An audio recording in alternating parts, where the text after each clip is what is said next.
Good morning students. Ranthambore children academy senior secondary school की online कक्षाओं में आपका फिर से हार्दिक स्वागत है। कक्षा 10 विषय सामाजिक विज्ञान का अध्ययन कर रहे हैं। आज हमारे अध्याय 6 जिसका नाम है केंद्र सरकार के बारे में पढ़ेंगे। पिछली कक्षाओं में हम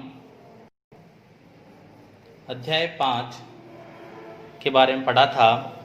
आज हम अध्याय 6 के बारे में पढ़ेंगे। देखिए अध्याय 6 जिसका नाम है केंद्र सरकार। केंद्र सरकार, तो सबसे पहले हमें ये ज्ञात होना अति आवश्यक है कि सरकार होती क्या है। उसके बाद हम जानेंगे केंद्र सरकार क्या होता है, क्या होती है। ठीक है, तो सबसे पहले हम जानते हैं सरकार की परिभाषा की, और सरकार की परिभाषा को हम जान लेते हैं एक बार कि सरकार होती क्या है। तो सरकार का अर्थ और परिभाषा के बारे में हम जानते हैं। तो राज्य एक भावनात्मक या भावात्मक अवधारणा है। क्या लिख रखा है कि राज्य एक भावात्मक अवधारणा है जो एक अमूर्त एवं अदृश्य संस्था होती है। यहाँ राज्य की बात की जा रही है। राज्य मतलब यहाँ देश मान लें आप, या राज्य भी मान सकते हैं क्योंकि सरकार राज्य की भी होती है, केंद्र की भी होती है और स्थानीय स्तर पर सरकारें होती हैं। तो इसे मूर्त रूप प्रदान करने वाली संस्था को सरकार कहा जाता है। देखिए राज्य एक भावात्मक अवधारणा है, एक अमूर्त है, अमूर्त एवं अदृश्य संस्था होती है, दिखाई नहीं देती। लेकिन जब इसमें सरकार शामिल हो जाती है तो हम कह सकते हैं राजस्थान की सरकार है, ये केंद्र सरकार है, ये भारत की सरकार है।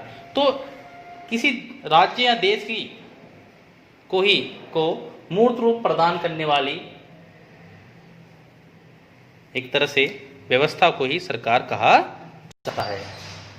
तो सरकार क्या है कि राज्य को मूर्त रूप प्रदान करने वाली संस्था को ही राज्य सरकार कहा जाता है। आप शॉर्ट में अगर इसे याद रखना चाहें क्या बोलेंगे कि राज्य को या देश को मूर्त रूप प्रदान करने वाली संस्था ही सरकार कहलाती है। इसके अलावा इसकी दूसरी परिभाषा भी हम जान लेते हैं जो कहती है कि संस्थाओं का ऐसा समूह जिसके पास देश में व्यवस्थित जनजीवन सुनिश्चित करने के लिए कानून बनाने, लागू करने एवं उसकी व्याख्या करने का अधिकार होता है। आप थोड़ी सी जानकारी जरूर रखते होंगे सरकार के बारे में। आपको पता होना चाहिए सरकार ही देश में सुव्यवस्थित जीवन यानी सही ढंग से कानून व्यवस्था लागू रहे, तो कानून बनाने का कार्य और उनके लागू करने का कार्य जो संस्था करती है वही सरकार है। तो इसको एक बार और देखते हैं हम। संस्थाओं का ऐसा समूह जिसके पास देश में व्यवस्थित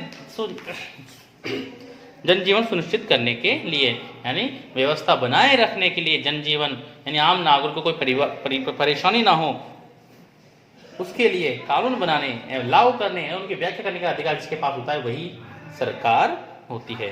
तो सरकार क्या है? सरकार राज्य को मूर्त रूप प्रदान करने वाली संस्था ही सरकार है, और ऐसी संस्था जो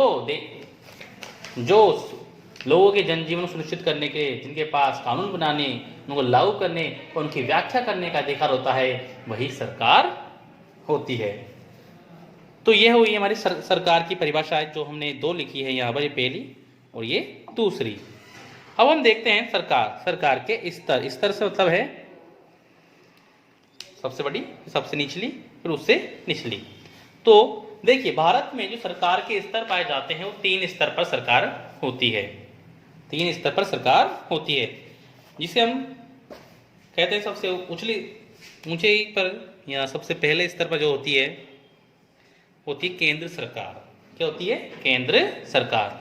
केंद्र सरकार संपूर्ण देश का नेतृत्व करती है। अगर आप याद रखें तो संपूर्ण देश का नेतृत्व कौन करती है? केंद्र सरकार। यानी ये देश की एक सरकार होती है, पूरे देश की एक सरकार होती है और पूरे देश का नेतृत्व यह करती है।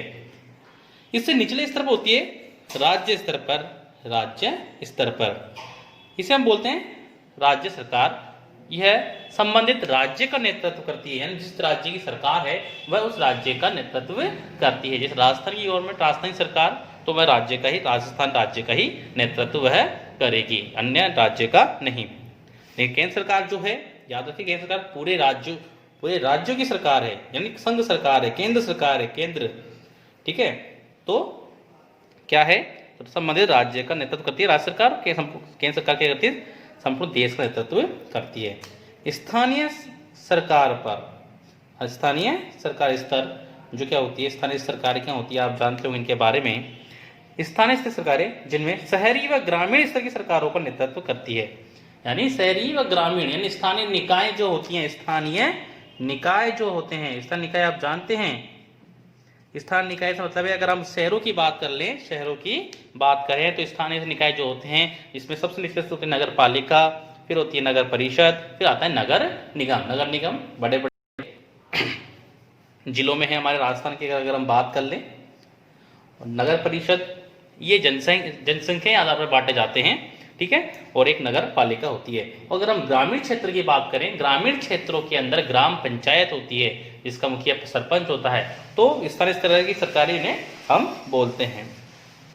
देखिए इससे पहले जो हमने लेसन पढ़ा था एक अध्याय 5 लोकतंत्र, तो लोकतंत्र में एक अनिवार्य शर्त हमने पढ़ी थी कि सत्ता का विकेंद्रीकरण होना अति आवश्यक है। तो सत्ता का विकेंद्रीकरण का भी ये उदाहरण है एक, सत्ता का विकेंद्रीकरण का भी। विकेंद्रीकरण क्या होता है बताया था मैंने आपको, उसमें विकेंद्रीकरण होता है सत्ता को बांट देना, सत्ता को बांट देना। बांट कैसे, इस आधार पर देखिए आप, केंद्र सरकार, राज्य सरकार, स्थानीय सरकार में कि मान लो अगर आप अगर लोकतंत्र में है, लोकतंत्र में क्या है कि लोकतंत्र में सरकार सत्ता जो है यानी शक्ति जो है एक व्यक्ति के हाथों में नहीं होनी चाहिए। अगर एक व्यक्ति को संपूर्ण सत्ता या शक्ति दे दी जाती है तो हो सकता है वह निरंकुश हो जाए, तानाशाह हो जाए। तो क्या किया हमारे संविधान निर्माताओं ने कि सरकार को बांट दिया या शक्ति को बांट दिया। तो इस सत्ता का विकेंद्रीकरण का भी एक उदाहरण है ये कि हमारे यहाँ पर सत्ता या सरकार को ही बांट दिया। क्या कर रहा है, सबसे ऊंचे स्तर पर केंद्र सरकार रख दी, निचले स्तर पर, उससे निचले स्तर पर राज्य सरकार रख दी, और स्थानीय सरकार उससे सबसे निचले स्तर पर स्थानीय सरकार रख दी, जिन्हें हम स्थानीय निकाय भी बोलते हैं। ये अपने अपने यह दो प्रकार की होती है, एक तो ग्रामीण और एक शहरी। इस प्रकार से सरकार के स्तर को या सत्ता के विकेंद्रीकरण या सत्ता के बंटवारे को भी कह सकते हैं। ये उदाहरण है, तीनों स्तर पाए जाते हैं, केंद्र सरकार, राज्य सरकार और स्थानीय सरकार। ये तो थे स्तर। अब हम पढ़ने वाले हैं सरकार के अंग के बारे में। तो हम सरकार के अंग हम पढ़, हाँ, तो हम सरकार के प्रमुख अंग के बारे में पढ़ने से पहले हम सरकार की एक और परिभाषा के बारे में जान लेते हैं जो गार्नर ने दी है। वह कहते हैं कि राज्य वह अभिकरण या मशीन है, राज्य वह अभिकरण या मशीन है जिसके द्वारा राज्य की नीतियां निर्धारित की जाती है और सामान्य मामलों को नियमित किया जाता है तथा सामान्य हितों को उन्नत किया जाता है। तो अगर हम समझें तो राज्य एक ऐसी मशीन है जो जिसके सामान्य हित क्या होते हैं, जनहित। सामान्य हित क्या होते हैं, जनहित, और सामान्य मामलों को आगे बढ़ाने का ही कार्य कौन करती है, जो सरकार करती है। इस प्रकार सरकार लोगों के जनजीवन को उच्च बनाने, उन्नत बनाने और सामान्य हितों को आगे बढ़ाने के लिए कार्य करती है, वही सरकार है। अब हम चलते हैं सरकार के प्रमुख अंगों के बारे में। सरकार के प्रमुख अंग, सरकार के प्रमुख अंग हमने यहाँ पर लिखे हैं। सबसे पहला होता है व्यवस्थापिका, दूसरा कार्यपालिका और न्यायपालिका। ये तीन अंग होते हैं सरकार के जो अपने अपने स्तर पर कार्य करते हैं। हम सामान्य अर्थों में इनके जो कार्य अगर समझें तो व्यवस्थापिका का जो प्रमुख कार्य क्या होता है, वो होता है विधि यानी कानून निर्माण। विधि या कानून निर्माण का कार्य जो करती है वो होती है व्यवस्थापिका। और जो कार्यपालिका दूसरा जो अंग है इसका, यह होता है, इसका कार्य होता है लागू करना। लागू करना मतलब क्या लागू करेगी ये, वही कानून जो व्यवस्थापिका ने बनाए हैं, व्यवस्थापिका ने जो कानून बनाए हैं उनको लागू करने का जो कार्य कौन करती है, कार्यपालिका। तीसरा जो अंग है सरकार का वो होता है न्यायपालिका। यह सबसे अलग होता है, यह इन दोनों से अलग है। अलग क्यों है, क्योंकि हमारे संविधान ने लिखा है कि न्यायपालिका बिल्कुल स्वतंत्र होगी, यानी इस पर कोई अधिकार नहीं होगा, कोई हस्तक्षेप नहीं करेगा। इसलिए जो ये न्यायपालिका है इन दोनों से अलग है। ये दोनों तो अगर हम कहें तो दोनों एक ही हैं, दोनों एक ही है, दोनों का कार्य बराबर सा है और इसमें जो व्यवस्थाएं होती है वो भी एक जैसी हैं। लेकिन जो न्यायपालिका का जो कार्य क्या होता है, न्याय करना। क्या करती है, अब न्याय कब करती है, यानी व्यवस्थापिका द्वारा बनाए गए कानून को लागू करती है कार्यपालिका। अगर इन कानूनों के विरुद्ध कोई कार्य करता है तो न्याय करना या दंड देने का अधिकार किसके पास है? किसके पास है? वह है न्यायपालिका के पास। आप याद रखें इसको, न्यायपालिका के पास है वह अधिकार। देखिए न्यायपालिका का कार्य न्याय करना, याद रखें आप। कार्यपालिका का कार्य लागू करना, किनको? उन कानूनों को जो व्यवस्थापिका बनाती है। व्यवस्थापिका का कार्य विधि निर्माण, यानी ये हमारे सामान्य चीज़ें हैं जो हम बचपन से पढ़ते आ रहे हैं। इनके बारे में कई 6ठी 7वीं 8वीं में पढ़ा हुआ इनके बारे में। व्यवस्थापिका कानून बनाना, कार्यपालिका लागू करना और न्यायपालिका न्याय करना। इस प्रकार से इनके बारे में हम जानते हैं। अब हम एक एक के बारे में विस्तार से पढ़ेंगे, जिसमें सबसे पहले हम लेते हैं व्यवस्थापिका। व्यवस्थापिका, अब हम व्यवस्थापिका जो सरकार का पहला अंग है या प्रमुख अंग भी इसे हम कह सकते हैं, उसके बारे में हम विस्तार से जानेंगे। देखिए व्यवस्थापिका, इसका प्रमुख कार्य क्या था? विधि निर्माण। हमने तो विधि निर्माण का कार्य या व्यवस्थापिका दो रूपों में पाई जाती है, दो रूपों में पाई जाती है। तो इसके बाद देख लेते हैं कि सरकार का 3 अंगों में से व्यवस्थापिका एक प्रमुख अंग है और भारतीय राज्य व्यवस्था में व्यवस्थापिका का गठन 2 स्तर पर हुआ है। कौन से स्तर पर? 2 स्तर। कौन से स्तर? एक तो संघीय व्यवस्थापिका और दूसरा है राज्य व्यवस्थापिका। 2 स्तर पर हुआ है। संघीय व्यवस्थापिका से मतलब है हम केंद्रीय व्यवस्थापिका या केंद्र सरकार भी कह सकते हैं, या इसको एक नाम और देते हैं हम, जिसको नाम है, प्रमुख नाम है इसका संसद। क्या है? संसद। इसे हम बोलते हैं संसद। तो संघीय व्यवस्थापिका का मतलब क्या है? संसद। और राज्य व्यवस्थापिका यह है राज्य विधानसभा। इसे हम बोलते हैं राज्य विधानसभा। तो इसके बारे में हम अगले लेसन में पढ़ेंगे। ये अगले लेसन में हमारा पूरा, इस लेसन में हमारे पूरे ये चीजें हैं। तो वह संघीय व्यवस्थापिका यानी संसद भी अगर हम कहें तो 3 अंग होते हैं। संसद के भी 3 अंग होते हैं। ये मैंने अंग लिखे हैं नीचे। इसमें सबसे पहला जो अंग होता है लोकसभा। लोकसभा ही केंद्र सरकार कहलाती है, याद रखें आप। एक होती है राज्यसभा और एक होता है राष्ट्रपति, जो देश का मुखिया होता है, अध्यक्ष होता है और प्रथम व्यक्ति भी यही होता है, राष्ट्राध्यक्ष भी यही होता है। तो राष्ट्रपति। तो संघीय व्यवस्था या संसद 3 अंग हैं इसके। एक लोकसभा है, एक राज्यसभा है और राष्ट्रपति है। राज्य व्यवस्था के भी अंगों के बारे में देख लेते हैं, इसे अगले लेसन में पढ़ेंगे। तो जो राज्य सरकार है हमारा, राज्य विधानसभा इसे हम बोलते हैं। इसमें विधानसभा होती है, एक विधान परिषद होता है और एक राज्यपाल होता है। राष्ट्रपति और राज्यपाल ये संवैधानिक मुखिया होते हैं अपने संबंधित क्षेत्र के। राष्ट्रपति संपूर्ण देश का संवैधानिक मुखिया होता है और राज्यपाल संबंधित राज्य का संवैधानिक मुखिया यह होता है। तो लोकसभा और राज्यसभा में अगर आप देखें, मैंने इनके सामने एक चीजें लिखी हैं, ये आंकड़े लिखे हैं मैंने, तो आप इनके बारे में अगर आप देखें, इनके बारे में जानें, तो यह क्या है? यह है कि लोकसभा की जो अधिकतम सीटें हैं हमारे भारत के अंदर, यानी वह है 545 से 552, 545 से 552, यानी कम से कम 545, अधिक से अधिक 552 तक ये हो सकती हैं। तो राज्यसभा में जो राज्य का ये राज्यों को नेतृत्व करती है, राज्यों का मतलब पूरे राज्यों से आती है ये। जैसे हम कहें हमारे राजस्थान से 10 सीटें राज्यसभा की हैं, लोकसभा की 25 सीटें हमारे राजस्थान से हैं, तो राज्यसभा की 250 सीटें होती हैं टोटल। आप एक बात याद रखें, इनके बारे में पढ़ेंगे वैसे हम। इसका चुनाव ही यही एक संस्था जिसका चुनाव 6 वर्ष में होता है। कितने वर्ष होता है? 6 वर्ष में।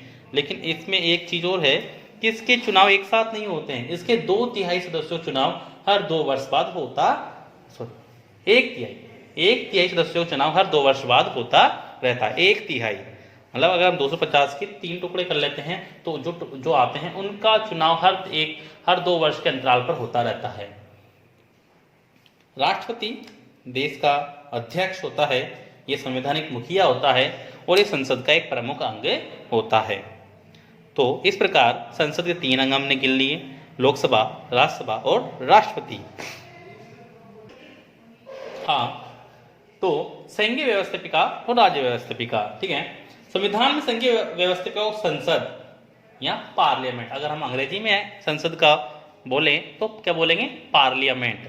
और संसद के जो सदस्य होते हैं उनको आपको पता होना चाहिए, हम क्या बोलते हैं, एमपी।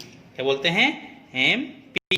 एमपी मतलब मध्य प्रदेश नहीं, member of parliament, member of parliament, यानी हिंदी में अगर हम कहें तो सांसद। क्या बोलते हैं इनको, सांसद, मेंबर ऑफ पार्लियामेंट यानी एमपी यानी सांसद।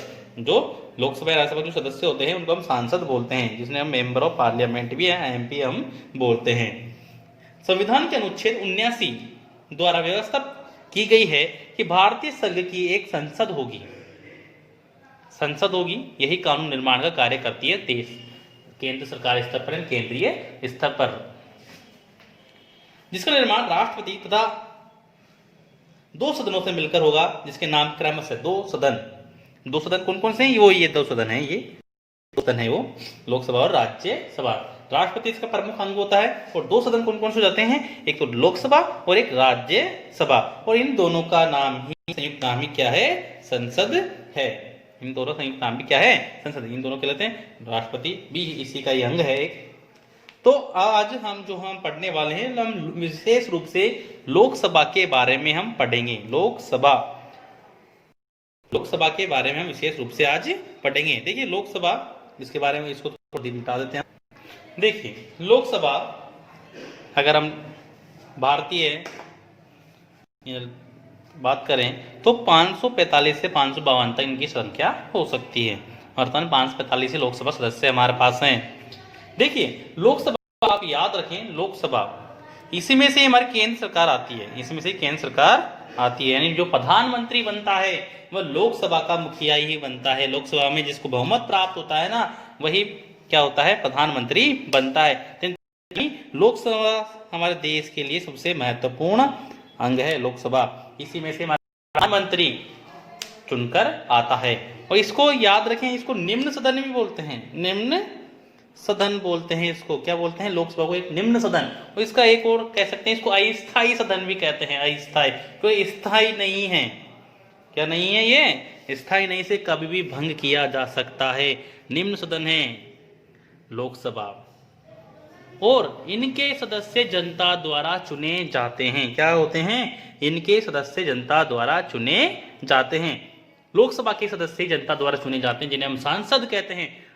मैंने बताया था आपको कि संसद के 3 अंग होते हैं, ठीक है। इसमें राष्ट्रपति पहला होता है और 2 सदन होते हैं, जिसमें एक लोकसभा और राज्यसभा। लोकसभा के सदस्य ही केवल जनता द्वारा चुने जाते हैं, जिन्हें हम सांसद कहते हैं। और इन सांसदों में से ही एक जो, यानी जिसके पास बहुमत होता है, क्या होता है, बहुमत से मतलब है, यानी अगर मान लो 545 सदस्य हैं टोटल पूरे भारत में, उसका आधा से ज्यादा बहुमत पाने के लिए क्या होता है, भारतीय नियम क्या है कि आधे से ज्यादा जिसके पास संख्या होगी, मैंडेट रहेगा, उसे क्या मिलेगा। तो हम अगर आधा कर लेते हैं, यानी 273 प्लस सीटें जिसके पास रहेगी, वह क्या बनेगा, प्रधानमंत्री बनेगा। क्या बनेगा, प्रधानमंत्री। यानी लोकसभा में बहुमत दल का नेता ही क्या बनता है, प्रधानमंत्री। और बहुमत पाने के लिए उसे क्या करना होगा, उसे 273 प्लस, क्योंकि 545 पे चुना हुआ था, तो 273 प्लस उसे सीटें लानी होगी, इस तभी वह क्या बन पाएगा, प्रधानमंत्री बने पाएगा। किसी भी एक दल को नहीं मिले तो गठबंधन सरकारें बनती हैं कई बार। तो आज हम थोड़ा सा पढ़ लेते हैं इसके बारे में कि लोकसभा सदस्य का प्रथम या निम्न सदन है, और इसे लोकप्रिय सदन भी कहते हैं। लोकप्रिय सदन इसलिए कहते हैं क्योंकि इसके सदस्य जनता द्वारा चुने जाते हैं,